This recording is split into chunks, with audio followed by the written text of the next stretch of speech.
I like when a movie says, all right, you wanted people to die. You came to a horror movie. You came to see stabbings. Are you liking what you're getting? And I have to choose. Most of this special effects in this are convincingly in-camera things, except for the sandstorm. There's Everyone's blood sweating. and sweat on everybody, and there's sand flying, and it doesn't stick to anyone. It is completely just superimposed on top of the screen. You gotta get some sand in the camera. If they had one more shot of a person rifling through shit in this movie, I was gonna do something that we can't say on YouTube.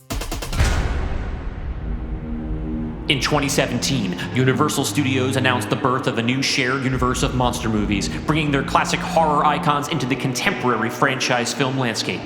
But after the critical and financial failure of its first installment, the project was indefinitely abandoned. Now, in 2020, the powers that be have called upon one pulp horror devotee and one snarky film critic to unearth the concept. I'm Dylan Roth. And I'm Dalton DeShane. Are you afraid of the dark universe? Welcome back to Are You Afraid of the Dark Universe? Yeah, the podcast kinda, sorta. where we completed the cinematic universe based on Universal monsters that Universal couldn't. I am your surprisingly back from the dead after what feels like 8 years host, Dalton DeShane. I am your parent having the worst fucking week of his life host, Dylan Roth. And I'm your traumatized little girl who's going to provide narrative conflict for her white dad, guest, Sarah Norcross. We're getting right into the meat. We're getting right into the meat. You're a host You're a today. host today. I'm hosting. Oh, Yes. my body's a host for that demon. For Azerbaijan. Oh no! The name of the demon What does that is the mean, Professor? Merovingian. The Merovingian. Osmodius. We can't remember the Okay. name of the demon What- in this These movie. jokes will be put in context for you in short order. We If you've promise. seen the film. So we just got back from seeing a new Mummy movie, which we figured was we got to go see a new It's Mummy. in our considering jurisdiction. We are the people who made the Mummy movie of the 21st century relevant again. Let's explain. You are experiencing this podcast right now in one of three ways. Either on YouTube, because you are curious and hearing a review of The Mummy 2026. On the main feed of our old podcast, Are You Afraid of the Dark Universe, where we did write a 30-film dark universe based on the 2017 Mummy movie with Tom our Cruise. own fucking hands, by the way. No Yes. artificial intelligence employed. That's right. We hand wrote 30 goddamn movies. Or you're hearing this on the main feed of our new podcast, The Pod Universe. You probably have the necessary context. Yes, if you're in that feed, you know you probably who know we what's are up. if you're getting us from there. But The Mummy is firmly within our jurisdiction as podcasters. So we had to go see The Mummy 2026 and, cook up a little review here for you. Yeah, so now we're going to be giving you Dylan and Dalton and Sarah's Lee Cronin's The Mummy.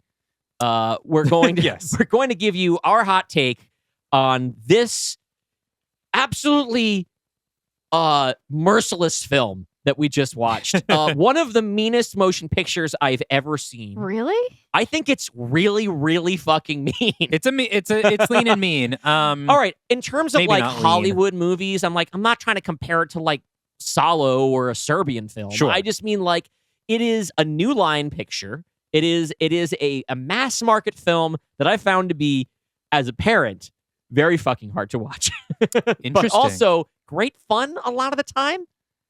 Yeah, well, where do we want to start? Should we talk about Mummy movies in general? Should we talk about all right. maybe let's I take a almost step want to back. unpack the face that Sarah is making right now because we will get to it all, but at no point did I find it hard to watch. Here's what we're I going to mean, do. well, I did, but in a different way.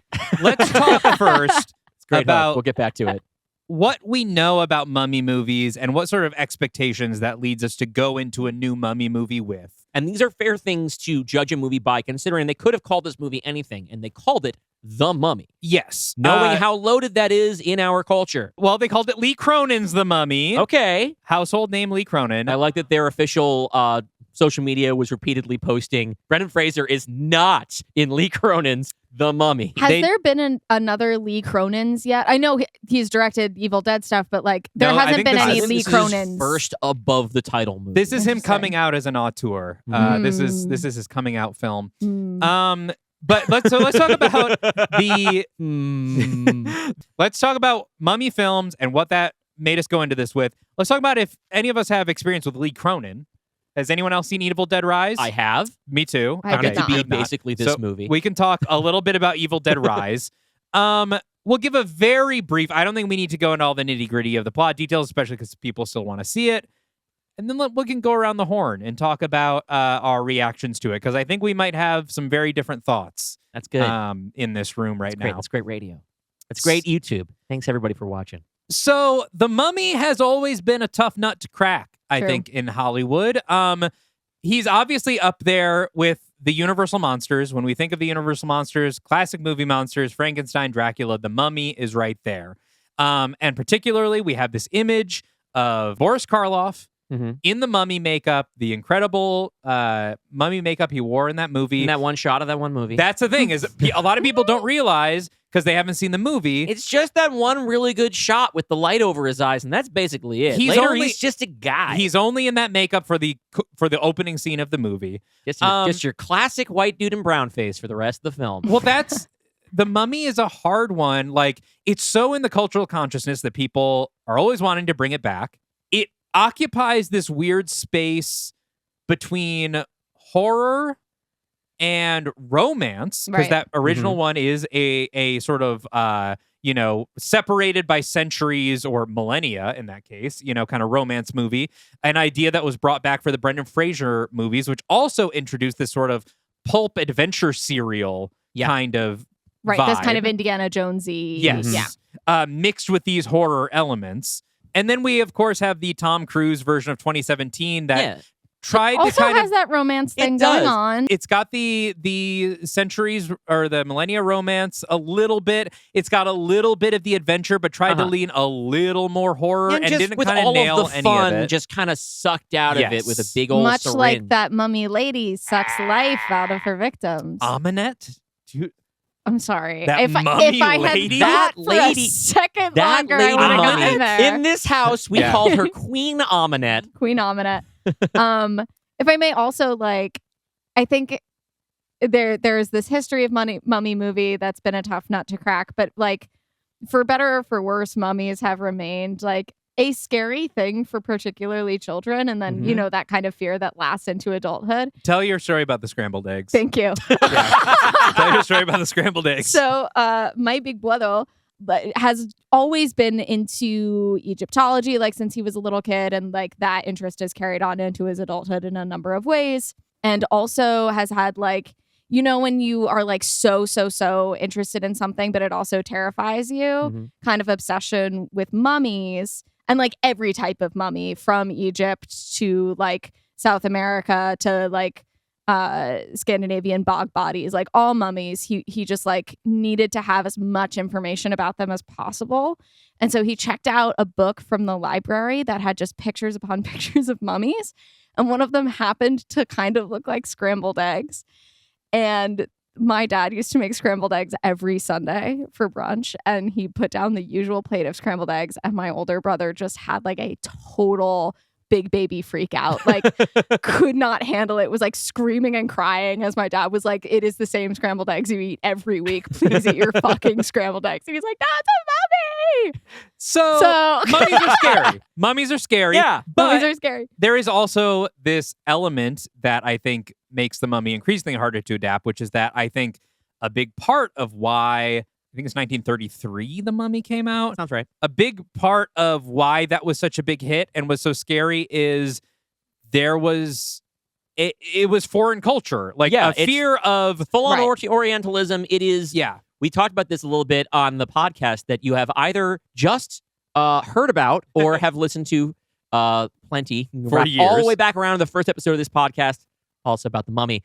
It is about fear of this culture you don't understand. And right? specifically their Practices around the dead. yeah. Yeah. I mean, it's very similar to the amount of cannibal movies that were prevalent throughout the mid-century. This idea that other cultures may do different things with the concepts of life and death that seem so strange to you that it is terrifying. Especially to the European mind, which is like uniquely bad at handling the concept of death. Yes, yeah. Compared to like kind of every other global culture. Yeah. I mean, like, John Spates talks about that in his original draft of the 2017 Mummy, which ended up barely any of it made it to screen. In writing a movie about the Middle East in 2017, he had to bring in the concept of colonialism and the military, because the Middle East is now such a military interest because of a million reasons we don't have time to get into. And it still is, right? Is it? As we are at war with Iran in this current moment. The 1999 Mummy took it more back to the adventure serial version of the Middle East. Yeah. Again, that Indiana Jones type kind of feeling. They sort of took the easy way out there in that they sidestepped having to look at Egypt through a contemporary cultural lens by setting it in a period where it kind of wore the trappings of an older movie. Yeah. And so even just being a little bit more progressive than that felt like they were doing something. Right. Which isn't to say that they didn't do something. No. But But it was a big old sidestep of any colonial concept. Yeah. So it's hard to make a Mummy movie. And we found that because when we were making our Dark Universe, we had to make sequels to the 2017 Mummy. Yeah, we each wrote one Mummy sequel. You wrote The Mummy Returns. Well, it was just really hard for me to figure out what was scary about the Mummy to me. Because on the one hand, you can go the sort of reanimated dead route, and then it's like, well, what am I doing that's different from a zombie movie? And you end up with, well, Egyptian culture, which is like something I'm not super well versed in. And also you don't want to just treat as horror window dressing. And so for me, what was scary about the Mummy was claustrophobia. And I leaned into this idea of crumbling ruins, stone tunnels, underground, like all these things that can make you really feel trapped, and trapped specifically with a sort of, curse and this living dead creature that is trying to get you. And that's where I kind of zoomed in for my Mummy movie. You went a pretty much straight adventure fantasy route. I went the adventure fantasy route, and I mixed in a lot of Abrahamic religion stuff because that, to me, it's like, well, we already were building on top of the mythology. At that point, you had introduced that the Brendan Fraser, Rachel Weisz movies were also canon, so I had a lot of stuff to build off of, and I'm like, I don't know that culture very well, but I do think it's only fair that if we, in our universe, were going to bastardize a culture we don't understand, I would love to bastardize the culture our audience does understand. Yeah. Because it is also not sacred to me. So it was fun to do. But yeah, this movie takes, I guess, a somewhat a different approach to mummydom. It still starts in Egypt. It is still about an Egyptian mummy. However, and we're going to try to avoid major spoilers for the movie. We are? I think. Should we maybe have some no spoilers, some yes spoiler stuff? I don't know how to talk about a movie without All right, spoiling it. We'll let you know when we're about to spoil the whole freaking movie. But introduces essentially an Egyptian Pazuzu to the mix. This is an exorcism movie. Hey, Dylan, what's a Pazuzu? A Pazuzu is the name of the demon in The Exorcist, and is the name of a demon in actual mythology. This is Did a movie. you see all the people comparing Pazuzu to Labubu? We almost put a Pazuzu Labubu joke in one of our movies. You did. I would never have done that. Dylan didn't know what a Labubu was. I had never heard of it, and I still refuse to acknowledge the joke. But what I'm trying to say here is that the way that Lee Cronin has arranged things here is essentially made a movie that has much more in common with The Exorcist than it does with any mummy movie called The Mummy. Yeah, I mean, it's clear, and it was clear from the trailers, that Lee Cronin was going straight horror. He was taking the sort of horror roots of The Mummy, which I think the 1933, it's tough to even really call it a horror movie, honestly. It's a suspense. But this idea of The Mummy as a horror genre tentpole, and lean into his brand of horror, which, as we know from Evil Dead Rise, very goopy, very grimy. And yeah, what we end up with is essentially a demonic possession movie, because there's not really much in it. Technically, no one gets mummified, to be clear. But they wrap her up and stuff. They wrap her in bandages, but they don't do like the mummification she's process. not dead. They don't pull her brain out through her nose. Like there's no. But they kind of don't in the Brendan Fraser either. It's kind of mummified 'Cause alive. He's just buried alive, really. They do some fucked up shit to him, but they don't pull his brain out through his nose because he is like alive. But yeah, they do wrap her in bandages. They put her in the sarcophagus and stuff like that. But the way that it's sort of explained is that there is this demon, the Nazmanian, I think. Nazmaranian. Nazmaranian. There you go. The Nazmaranian The devil. Nazmaranian is The the name Nazgul. of the demon involved. And I'm going to use the word demon because functionally, They That use is- the do word they demon. use the word demon? Yeah, they use the word Okay. demon. It is a demon that, sort of terrorized families in 3,000 years before Christ. I think they say before Jesus showed up, which I think Yeah, is the just guy kind of a used the funny way of phrase putting it. before Thing Jesus for a professor showed up. to say. Before he kind of, we got to inject some personality into this purely procedural character who will appear in 2 scenes and never be mentioned again. before Jesus kind of popped onto the scene. 3,000 years before that, there was kind of burst through the door like Kramer. this demon who was terrorizing families. They ended up trapping it in a person, burying that person with these bandages that like kind of keep the demon entombed. All right, since you don't want to find out too much about the Nazmaranian before you've seen Lee Cronin's The Mummy, okay? Yeah. All right, spoilers are on. If you still want this, we're doing cool stuff after. So look at the timestamp on there where we talk about some other things that are about our show. Hopefully you'll stick through that. And now we're going to spoil the movie. So the sort of central mystery of the film, as you've seen from the marketing, is what happened to Katie, right? That their daughter, Katie, went missing for 8 years. She shows up in a sarcophagus and she's fucked up. This Nazmaranian character, this demon, back in ancient times, they trapped it in a person, wrapped that person in these sort of protective bandages and said a spell and put him in a coffin. But that body only can only hold the demon for so long. So every once in a while, it's never really specified, but they do say it's longer if it's an innocent child.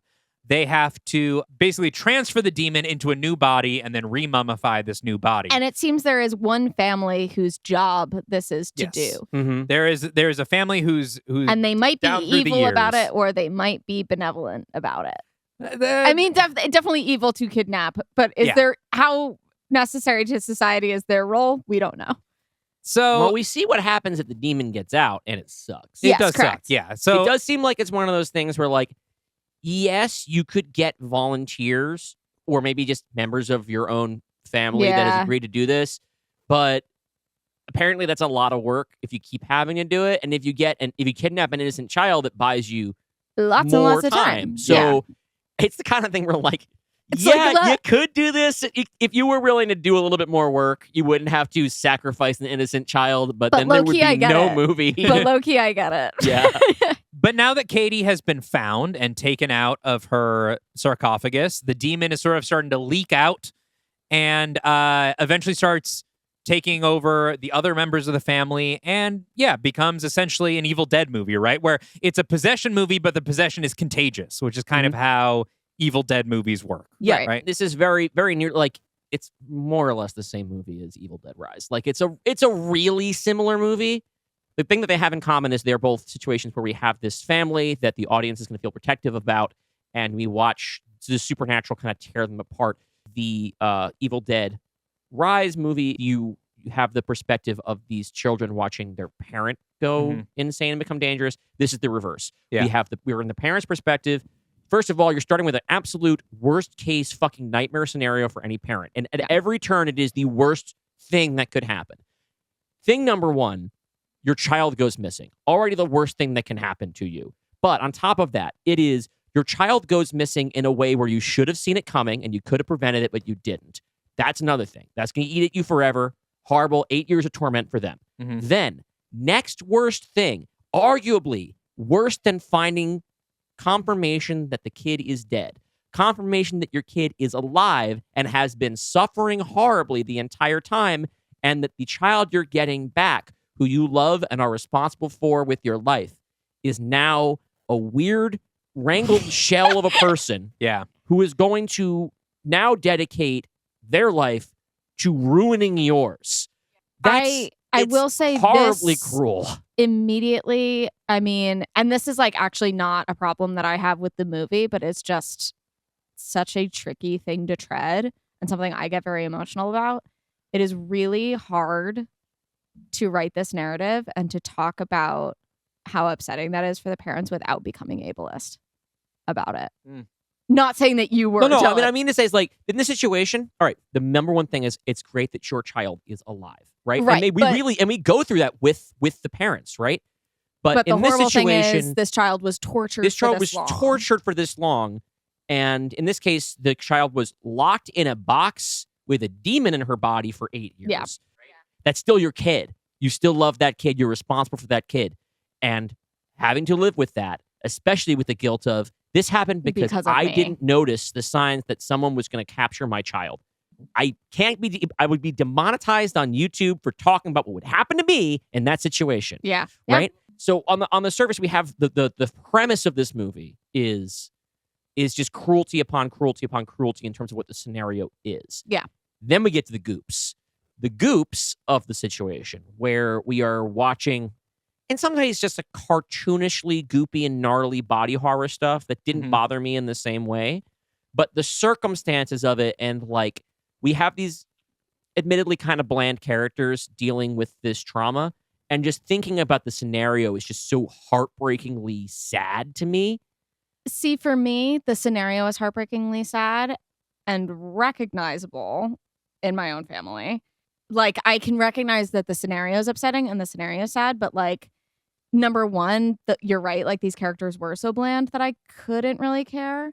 And number two, I can buy demonic possession in a child, but the real world stuff was stuff I couldn't buy. The fact that like there was no like hospital stay for her where they like started unpacking some of this stuff. Yeah. I turned to Dalton and I was like, no social worker would let that girl like go back home right away.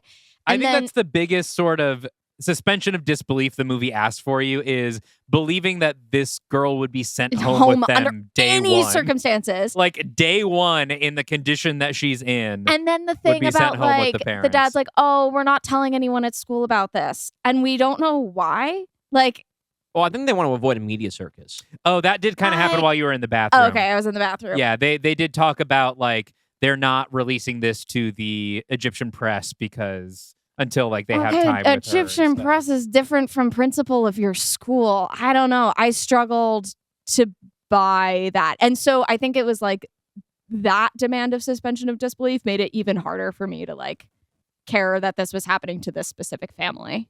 My sort of diagnosis of where I think a lot of stuff with this movie goes wrong is, well, so first of all, I should say I really like Evil Dead Rise. Mhm. It's admittedly probably my least favorite Evil Dead movie, but that's a pretty high bar. I really like all of those movies, and I thought Evil Dead Rise was a really worthy continuation of the series. But in that movie, it is very gleefully gory because that is what the Evil Dead franchise is about. Uh-huh. It is, even though it does have the story of this family and this parent, which I think does work, we know it's an Evil Dead movie and that someone's going to get just blood sprayed by a chainsaw at some point. And that is kind of what we're there for, right? Is this, is to have fun with the goop. Mhm.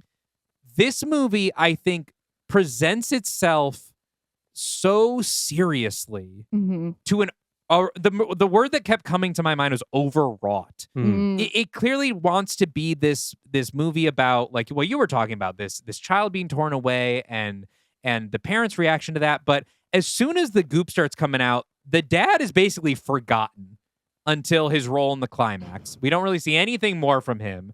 Yet it feels like it's supposed to be his movie. Yes, he's like ostensibly He's the kind of structural lead of the movie. He is the Right. structural lead of the film. While the mom is sort of the emotional lead, but again, she doesn't have much to do once the goop starts except sort of cry that there's goop. Mhm.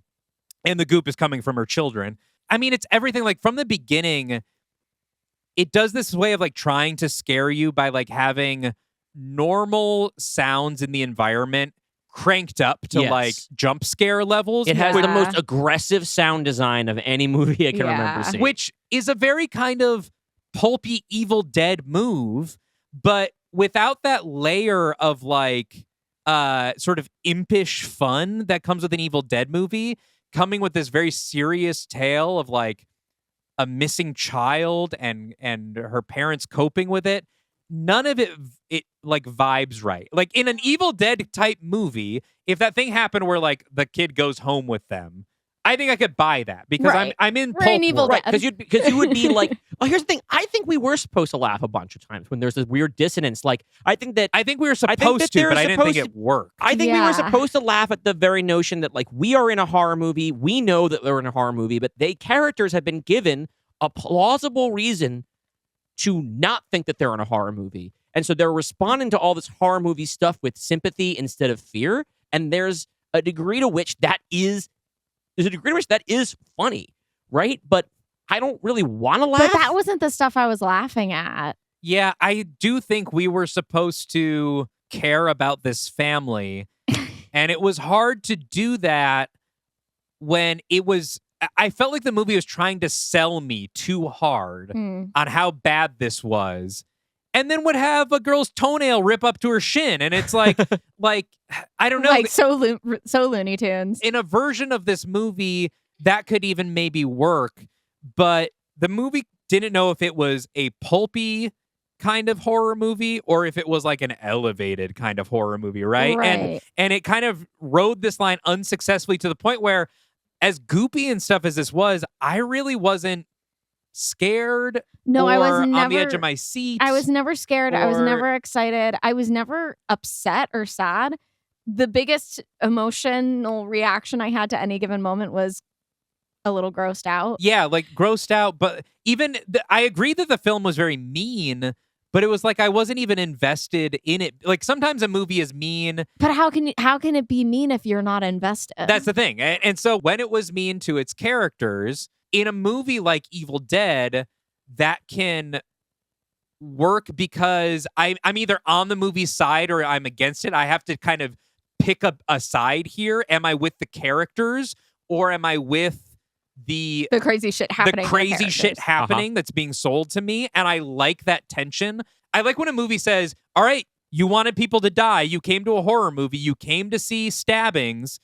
Are you liking what you're getting? And I have to choose. I have to be like, am I liking this? Or do I feel really bad for this person I'm invested in? If I'm not invested, then the meanness kind of just goes over my head. Yeah. And it was hard to empathize with the family when so many parts of the family drama, like we're talking about, didn't even feel real. They wouldn't have taken that child home. If they did, they would have had a caretaker. They would have had a plan. Like none of that happens in real family trauma world. Yeah. There's a degree You know? of Tim Burton logic at play here. I thought about Edward Scissorhands a couple times, where like part of the thing with Edward Scissorhands is that none of the characters in Edward Scissorhands react to Edward Scissorhands like he is like this horror character, but that's supposed to be cute. Right. it's It's stylized. campy. Yeah. It's stylized like a fantasy. Now, this movie is very stylized in a different way in that it is a maximalist film visually and sonically. There are 8 million split diopter shots in this movie. Yes. Look, This is I Lee love Cronin is, and I love it. I love split a diopter. split diopter. One thing that a split diopter shot can do is to disorient you, right? Mhm. Because you are used to having focus in one part of the screen or another part of the screen, and it can make a large space feel small, a small space feel large. It's done here to the effect of putting you off balance the same way that this cranked up sound design is, right? And I always like when a movie is putting forth a lot of effort. I like when someone is making strong choices. It is a little much. But I do think that that's part of the style of the movie is that it is cranked up visually, it is cranked up sonically, and I do think that some of these weird tonal dissonances might be on purpose. But it's not great that I'm unsure about it. Yeah, I would say that. It's the kind of movie that I thought was a little much, but not enough in either direction. Agree. I agree that I think the tonal stuff is on purpose. Like, I do think he was trying to have his cake and eat it too by making, what if we made Evil Dead Rise, but a little more sincere? Mhm. Right. And I just don't think it ended up landing. I I think don't think the experiment works. Yeah, maybe the characters just needed to behave a little more like a real person would. They needed some specificity. The Yeah. characters are. We go down the line of the cast here. We have Jack Rayner, an actor who, despite kind of seeming like the most generic guy in the world, I have liked in a number of things. He's great as the older brother in Sing Street, for example. I love that performance. I love that role. He is a journalist, and he's tackling this problem from the perspective of a journalist in that he doesn't understand. He has to play detective, right? And in a way where the characters are going to be on his side because he's not a cop. And Can I pause on this idea that he's not a cop, though? He's the only white character in the movie. And that is a pretty common thing for these like kind of fear of the other, xenophobic type of horror movies, particularly with mummy movies, of like a white guy sticking his nose where it doesn't belong and it comes back for him, right? Like, or even Kong, Skull Island, right? Like that is a really satisfying thing, is when, okay, yeah, we have another white man lead role, but it's for this purpose, this like kind of moral of the story purpose, but not too heavy-handed. In this case, he's literally just a guy. Yeah. Like, and I think he's supposed to be an everyman that we're all supposed to like identify with, but I hate to break it to Lee Cronin, but not everyone does identify with a white dad. And so I just like, I don't know what his purpose was. Like, not only is he kind of a bland character, but he also doesn't feel like he serves a strong narrative purpose in his identity and his like really explicit different identity from everyone else in the film other than the wacky professor. And what's interesting is that we already also have another detective in the story. A literal detective! Duplicating a bunch of the same work, which was interesting. There's a detective in Cairo played by someone who I cast in my Mummy movie, May Kalamaui. She is in the Missing Persons Department. She is trying to figure out from her end what happened to Katie, the central question of our movie. And she ends up getting a lot of the same details that our main character gets that he can't do anything with. So it gives him something to do in the movie to try and put it together. But to what end? but really it gets him to basically just to a place where when we finally get the information in a more complete form from the detective, the audience has the context to understand it a little bit more quickly. But if we were following her getting all this information, we would also be in the same exact position. Yeah. It's just to give him something to do because, I mean, the mom has nothing to do really other than dote. And like, yes, that is what a parent would be doing in this situation. But it does keep her from really, other than she has to make the turn later to be like, the thing that I wanted was to take care of my child, and now I'm understanding that I can't do that. That's essentially the same. It's like a slightly more grounded version of the arc that dad is on, but she's less of a character, so it doesn't really work there. And we're also getting it from the kids at the same time. And in the kids, we have generic little girl, generic teenage boy. Yeah, no one has anything to play except, boy, this is hard. Yes. And the grandma has one character trait, which is she's religious, for which she's killed. I will say for me, I think maybe the only part of the movie that actually made me emotionally resonate with the family's struggles is when they're trying to clean up Mummy Girl, Katie, by doing her hair and nails.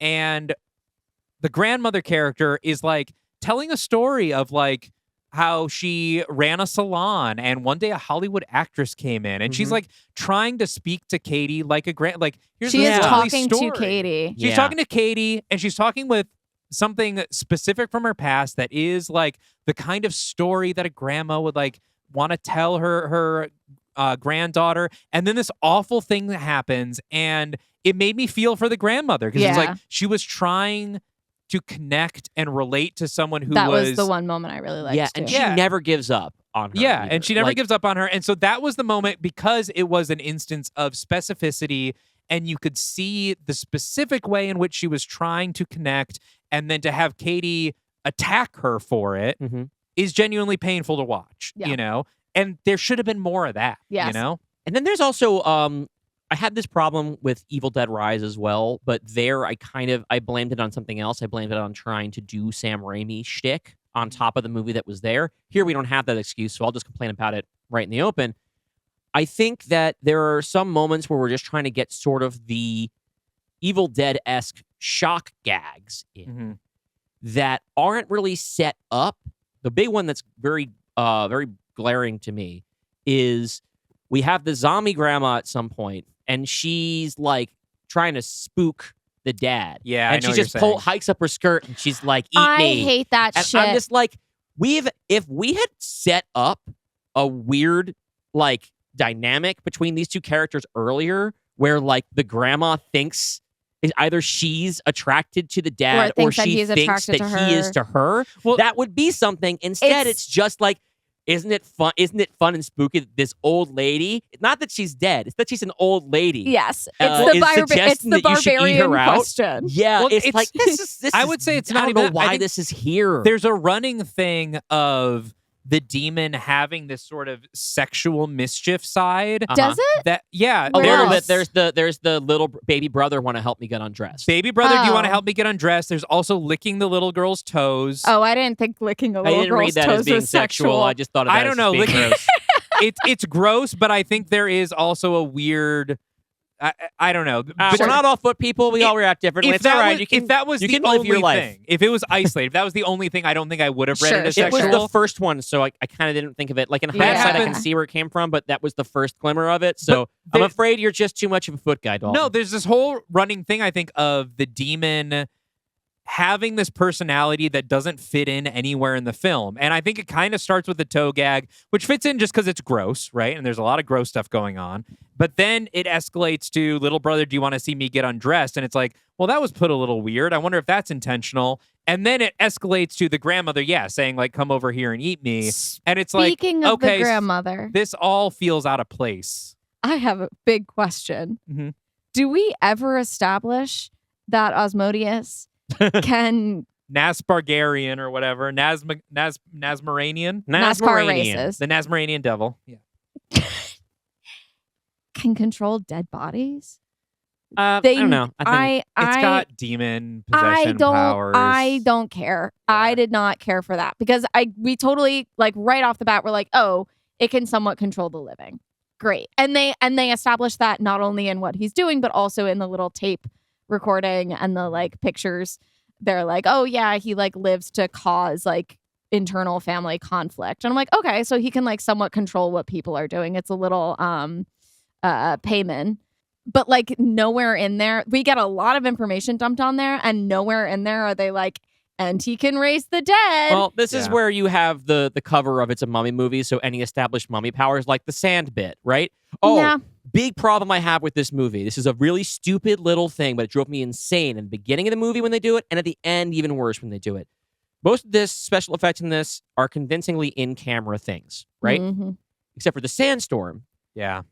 It is 100% digital sand in a way where it drives me crazy because it doesn't stick to anything. Yeah. And when you see the sandstorm in the first act, you can say, okay, it's all dry. Everything's dry. So, like, yes, it should be getting into the folds of people's jackets, but it's not a thing you want to spend a lot of money on. In the end, there's Everyone's blood sweating. and sweat on everybody, and there's sand flying, and it doesn't stick to anyone. It is completely just superimposed on top of the screen. You gotta get some sand in the camera. I also have this issue, and I've talked about this, I think, on a previous episode of the podcast.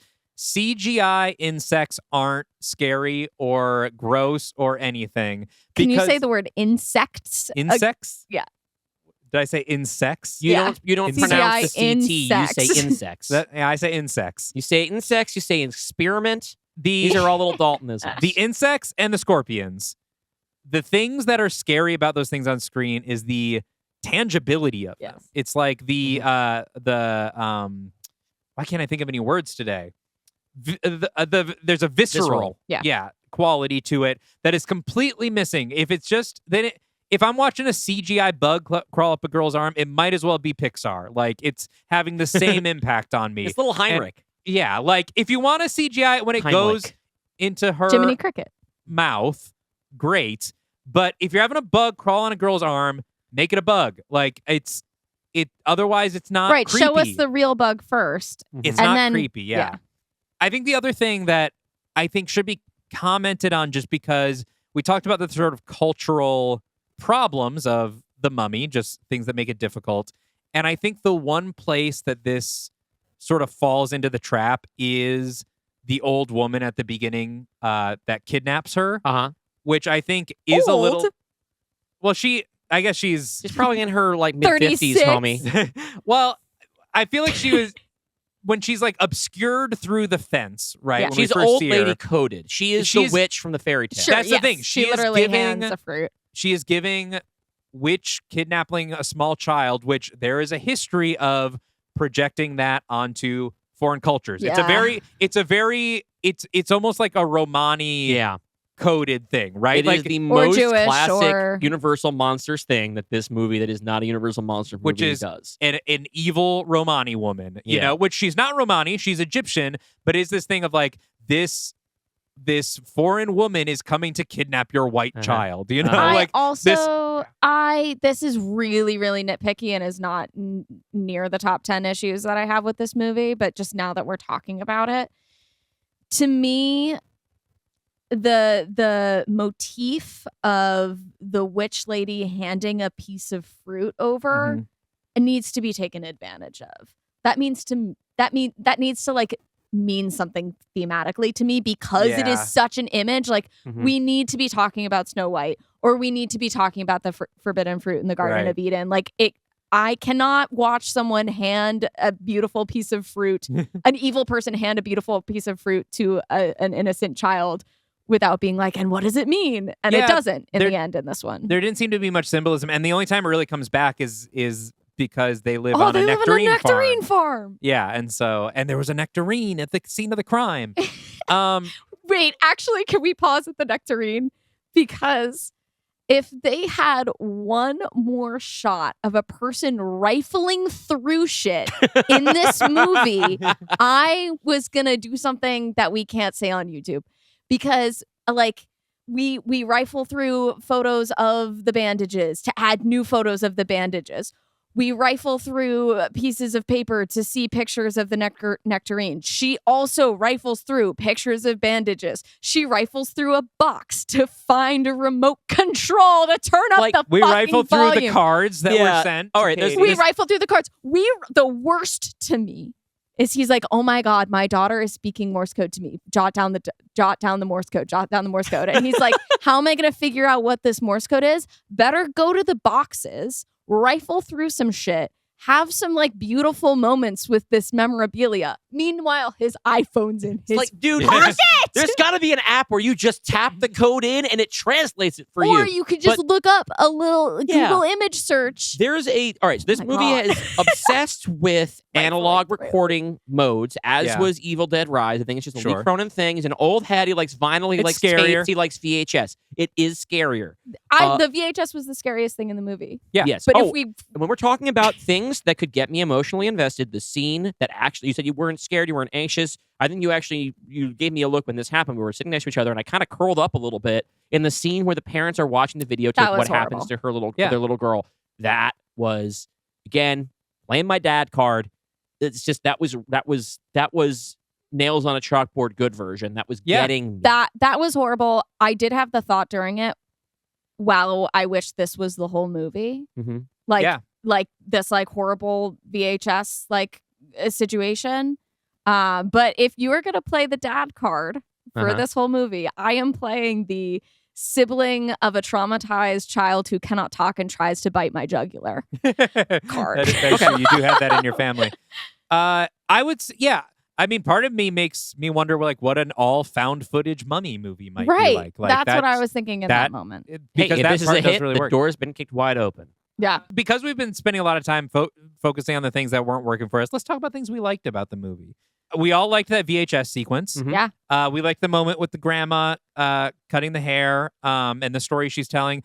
I really liked the way that this used mummy iconography in very, I think, visceral ways that I hadn't seen before. I love the black pyramid in the basement that looks like it's just the tip. Yeah. It's just the tip of a larger thing buried in the sand that they have to climb down into. I love the notion of the bandages being under her skin and then having to peel away these layers to find the writing. I thought that was really That was great. cool. Mummy stuff. The bug, the scare beetle thing didn't really work for me, as I said, but like that's also kind of mummy imagery. But like I overall liked the way that when this did lean into the tropes of mumminess, I thought it was really cool. And as soon as we started going to just kind of exorcist possession stuff, I was way less interested because I'm here to see a mummy movie. Mhm. You know? I liked those things. Yeah, I think I got to the things that I liked. I liked how like aggressively it is shot and mixed. I liked that it was discomforting at every possible opportunity. Things like you talked about like everyday sounds being cranked up really high. Bits like the hairdryer in the beginning of that was scene, a fun moment. being like so loud you can't recognize what it is, and it almost makes you feel like this is a little bit of what the experience of being on Earth is. For being trapped in this girl's body is like this weird overload. Or if you want to think about it in a more grounded way, this is a person who has spent 8 years in a box, completely deprived of all sensation, Hear suddenly sound being in again. a world where there's sound and there's light and there's space. It's weird, right? That also feels like it's a hint of a completely different movie that I'm more interested in. Yeah. Yeah, I think the things that I liked the most, I just would like in a different movie. I mean, like this sounds weird. I liked it when the little girl pulled out all of her teeth. I thought that it was effective. I was like, ew, gross, scary. Yeah. But I wish that it just had like an impact in a different movie. I liked the promise of the coyotes knowing something was up. Yeah. And that didn't feel like it got fulfilled. It gets fulfilled in, again, a gross out way, which is when they eat the grandma, which is a great But even that didn't imply that I was like, oh, the coyotes know what's up. And then it's like, oh, they ate grandma and now they're gone. I feel like a lot of things that felt like they were setting up any sort of larger theme or symbolism ended up not panning out, which is kind of a bummer. I liked Layla. The daughter of the woman who kidnapped Yeah, I thought that was an interesting dynamic to think about. Like, oh, this person, like, she was friends with this little girl. Like, she didn't want this to happen. She has been tortured in her own way. But she's kept the family secret anyway, but now she's ready to come forward. Like, I thought that was an interesting character. Maybe, honestly, in some ways, one of the more developed characters.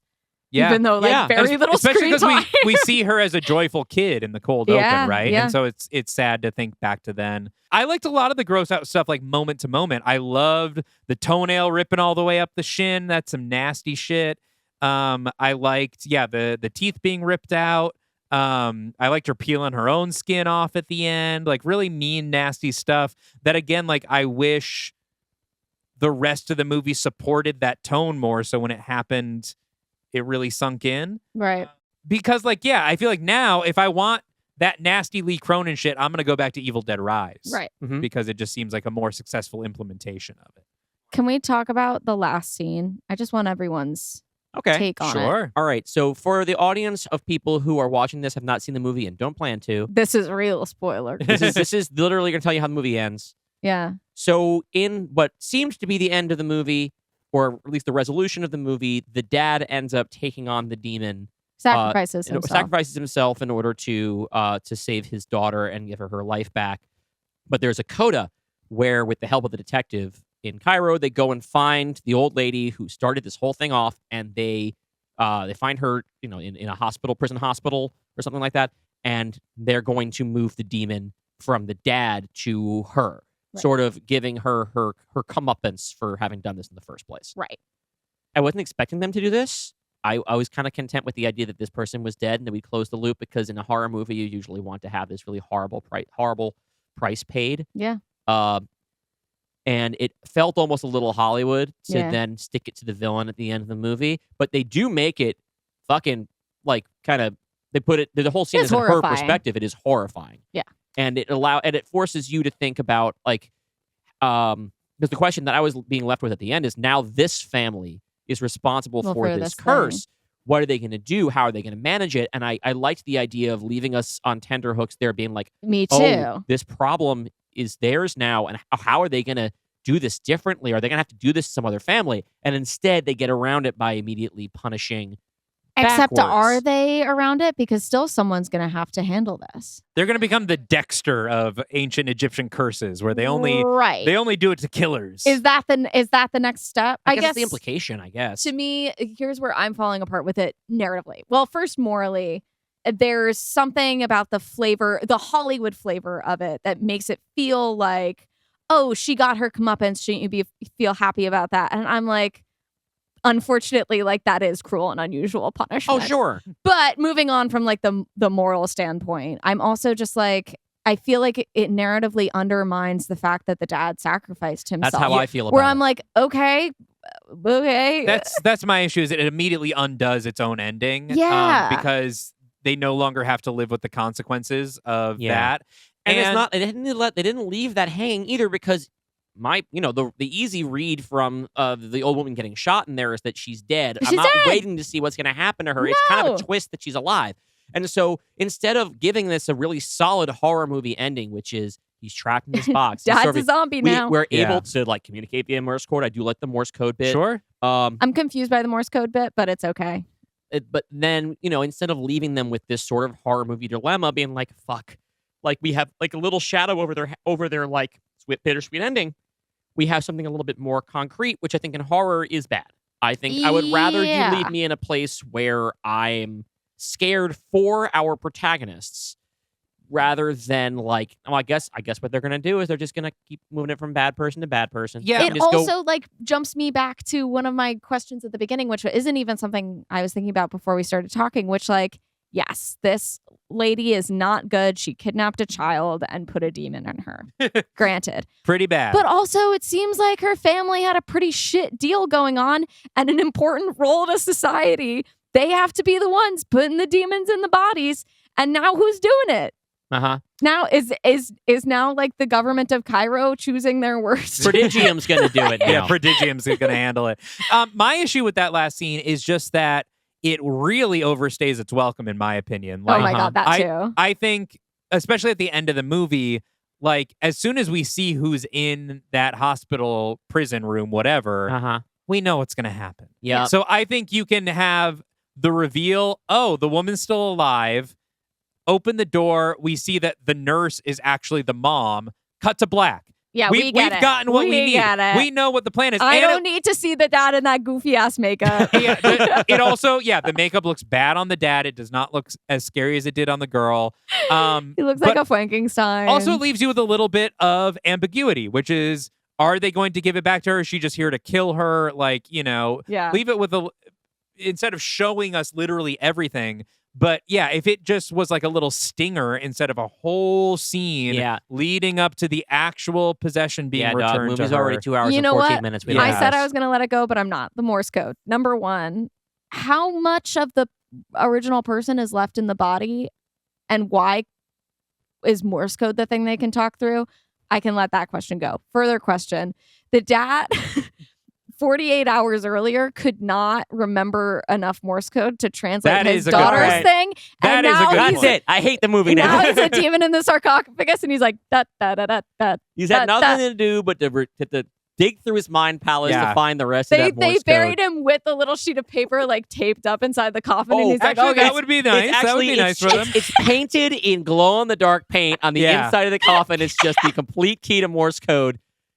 Well, now I believe that's what they did, and I like the movie again. Oh my God. I'm bummed. I was hoping this would really crack the Mummy for the 21st century wide open. Because I did like Evil Dead Rise. I thought the trailers were promising. There was something in the trailers. I love to accidentally craft an entire narrative that is just so incredibly wrong. Yeah. And there was something in the trailers where like they were like, what happened to Katie? And they like show her. And then they like, for some reason, had the sound bite of them being like, how many people have you found? And she said like 52. That was deliberately misleading in the trailer. I was like, oh, cool. There's going to be 52 mummy children. No, Lee Cronin's The Mummies. No, I think that the trailer was trying to paint like, oh, all of these kids were found dead, but only Katie was alive. And then the context in the movie is you're just finding out this detective. The harsh reality Finds a of lot of being a dead missing people. persons. She's just like, officer. in my Yeah. career, these are all the kids I But found, I and don't they've know all been why dead they would except do Katie. that bait and switch. It didn't make the movie seem any better or worse. I guess it's a scary idea for the trailer, but yeah, that does not pan out in the movie. No. Very strangely. But All right. Well, yeah, it turns out it's hard to make a mummy movie, Turns out. and we've each done it. We've sort each of. written one, and you've written an Exorcist movie, and now you're working on a novel. So you're all over this, Dalton. Yeah. Look, like I said, this is our jurisdiction. Yours is also really fucking mean. Yeah, I did do a mean one, An but Exorcist movie but should be mean. the symbolism pays off. That's right. You don't have no Snow White moments without That's payoff. right. But All I right. do have some forbidden fruit moments, and those are appropriate symbols for an Exorcist movie. Correct. All right, so I didn't bring this up ahead of time and thing, but you know what? There's 3 of us in the room. It's a great opportunity for us to do. If each of us gives a thumb up and a thumb down, then we're gonna end up with an answer. You're not allowed to go in the middle. God, It's we either have to up do or up down. or down. We're doing 3 thumbs. We're Siskel, Ebert, and Roper all in one.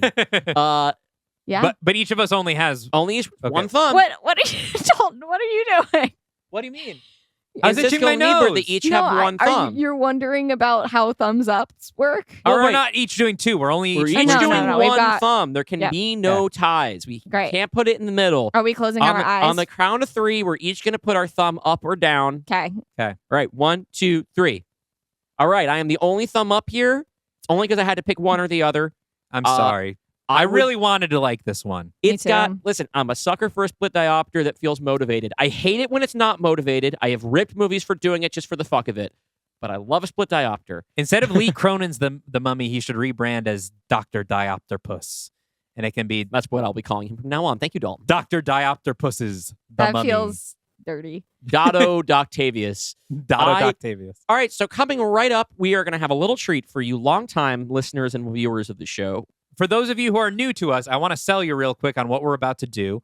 Or if you are listening to us on the Are You Afraid of the Dark Universe feed, you may not even know that we're still podcasting, that we have moved on and we are creating a new cinematic universe.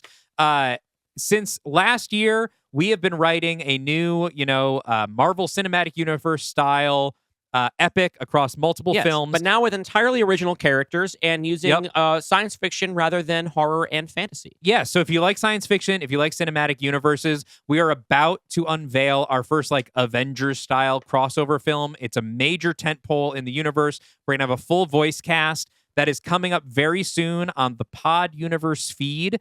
And right after the break, what we're going to do is, you know how sometimes with a big blockbuster, you can go see a specific movie and they'll play the first 5 minutes of the movie.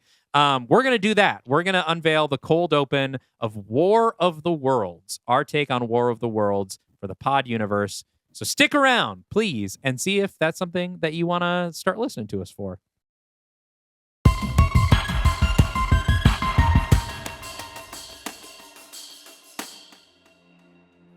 The Prime Universe, 2026, Sableman Island, Washington. We're looking down from the ceiling at a sparsely decorated lobby. A man stands talking to a group of racially diverse, well-dressed middle-aged men. We recognize the man talking as Vladimir Draculia, aka Mr. D, played in the film by Mads Mikkelsen. Gentlemen, this world is beyond saving, so I'm offering a new one. A hologram pops up over the table in front of him. It's a diagram showing a tangled thread of timelines and a single line branching off from it, distinct but parallel. Put simply, we created an exact copy of our universe, identical up until the moment of its creation. We call it the Pod Universe, and it is the exclusive intellectual property of Alter, my property. And now, it's yours, for the right price. The camera, still looking down from the ceiling, begins to retreat, pulling up through a ceiling air vent and revealing 2 women lying flat on their stomachs, watching the scene below. We recognize one as Stephanie Lee, played in the film by Chase Sui Wonders. The other woman is new. She is Zarya, played in the film by Vera Drew. The 2 scoot back to an intersection in the vents, where there's room enough to sit up and face each other. It's fine. As soon as they move into the lab, we can crawl down and get out of here. Get out of here? Are you fucking stupid? We have to get Hella. Czar, it's too late. We have to get off the island. They've taken the whole facility. And whose fault is that? What? 5 years, Steph. I spent 5 years building this place so we could finally put the world back together the way it was before you Clitico fucked it all up. And then the literal moment we get the last piece of the puzzle, you go and use it on some comic book mission to another dimension. A mission that brought Alter and their goons straight to our door. Steph is quiet, unable to dispute this. So, fine. I'm losing the island. I'm losing all the tech we invented here. I'm losing my team. But I'm not leaving here without Hela. She crawls away from Stephanie down another duct. Zarya, wait! With one last regretful look back to their exit, Stephanie follows. The two of them crawl through a duct hanging over an enormous warehouse lab filled with server banks and computer consoles, all surrounding a big circular platform in the middle of the room. Mr. D has led his audience inside. He's still giving his pitch. We've been unable to send living tissue to the pod universe, so we developed a means of transferring a subject's consciousness to a new body on the other side, sampling DNA from one's doppelganger, or even from a third party. Unfortunately, the procedure proved fatal to the pod universe cell donor. Thus, I've been waiting to cross over myself until we developed the means to do so without killing my other half. Zarya and Stephanie proceed through the duct to a vent below them that leads right to the top of one of the server racks, close enough that they could jump down to it. Unfortunately, Mr. D is directing his audience's attention in their direction. But now, I finally have the means to instantly and harmlessly step through from one universe to the other, and I'm feeling gracious enough to bring you all with me. Stephanie listens from the duct. Oh my god. They're doing it. A full evacuation. Not without Hela, they're not. None of this works without her. Down below, Mr. D gestures to the circular platform.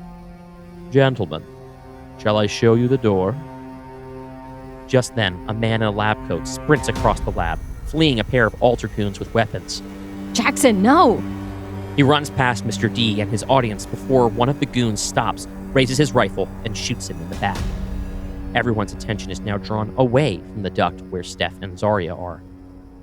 You were supposed to have the lab under control before the tour. I'm sorry, Mr. D. Some of the scientists are refusing to cooperate. Steph and Zarya take their chance and hop down on top of the server. My apologies, gentlemen.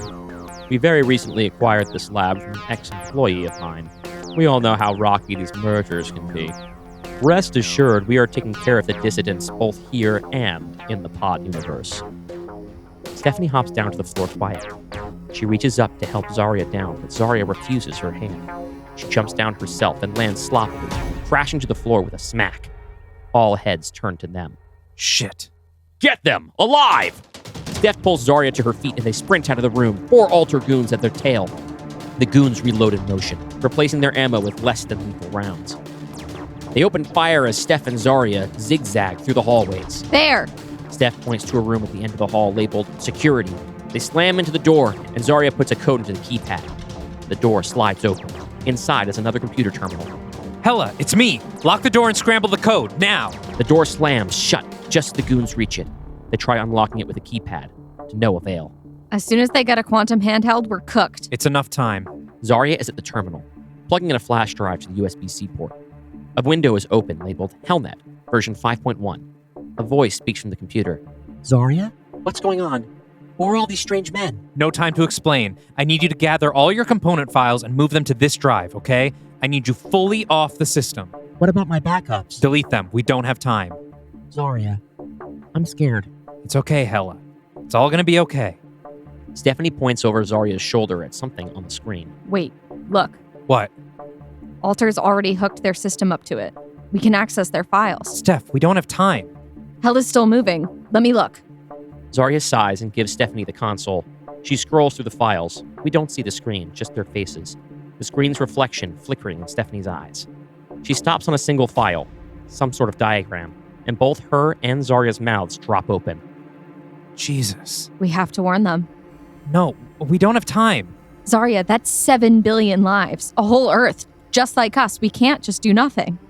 Zarya chews her lip, debating. After a moment, she pushes Stephanie aside and takes her place at the console. Hela, are the system's trans-universal capabilities still online? Yes, but I don't have the capability of human transfer now that I'm no longer stored locally. That's fine. What about a 60 megabyte zip file? A brief pause. I believe I can do that. Where do you need it sent? The pod universe. This address. She types in aria.x at helnet.zone. Then she drags the file they were looking at. It's a zip file named project_tripod. Can you do it, Hella? Transferring now. Stephanie and Zarya watch the file send as the guards still bang on the door behind them. They don't even notice. Good luck, Zarya. The camera zooms in on the computer monitor, entering the Helnet. We follow along the wires and circuits as the file makes its journey through the computer, a sequence of zeros and ones racing through the digital world. Eventually, the sequence approaches a large sphere of negative space, a wormhole between worlds, sucking up the data into its nothingness. Title card: War of the Worlds.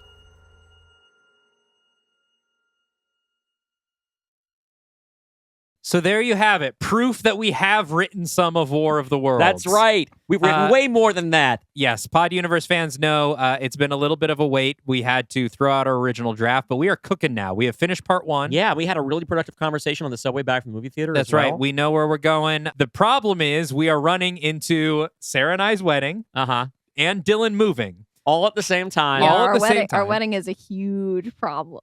It's You a know huge that problem. you know that I 30 can't- Rock episode where Liz has to go to 3 weddings on the same day?